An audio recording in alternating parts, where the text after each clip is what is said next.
sturdy, great legs. Yes, you know, I The know. whole thing was, Like a bunch of friends. I got it in Texas, place in Houston. A couple of brothers had owned it for years.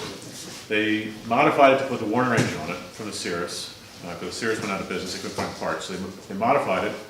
Flew it for, I don't know, a couple hundred hours. Ground looped it, hurt somebody, a kid, and then pushed it into the hangar and closed the doors. That was it. Maybe 10, 15 years later, the one brother started to restore it. He got new wings for it. Some of the parts were new. He got new ribs for it, reassembled it, and then he passed away. So all the wings were assembled but uncovered, and they're sitting in this rack. And the other brother he was washed his hands of it. So sat in that hangar since the late 60s. And then when the other brother got sick, he sold everything. So there were 3 Great Lakes in there. There was a couple of other airplanes and a bunch of parts. So I bought it with the parts enough to put it together. The problem was, they were sitting like this, uncovered, for all that period of time. All the mouse droppings and dirt and grime fell into the leading edge. So they all had to come apart. Be cleaned up. All the corrosion was in the wires in there. It was a mess. So I did that. These have been done already. That one is next, and then this is center section. You said there were 3 planes in there? There were 3 How, planes. how did you know what parts to take out for a complete plane? Well, the guy that I got it from, I went down to look at it, and I said, the deal is, I'll pay you this amount, but I want everything to put it together, all the parts to assemble it. And he said, fine. So he lived up to his part of the bargain by giving me the parts I needed.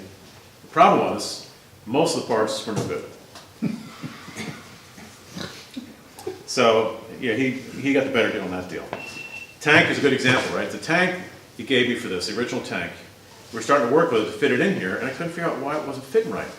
Turns out it was oil canned. And so it would cock back and forth because when they welded it, it wasn't in a jig. So I had to get a hold of the tank. So when I got a tank, I got this type certificate for this, adding this plywood on this. And what it does, it's a structural strengthening of the whole center section, because what happens when you do the aerobatics, it twists and you end up cracking the tank and start leaking. So this helps to prevent that. So that's why you can see the wood here. And then back here. So this, and on all these you'll see that they're pop riveted. So you can see here, the 70s models are all pop riveted. The earlier wings are not.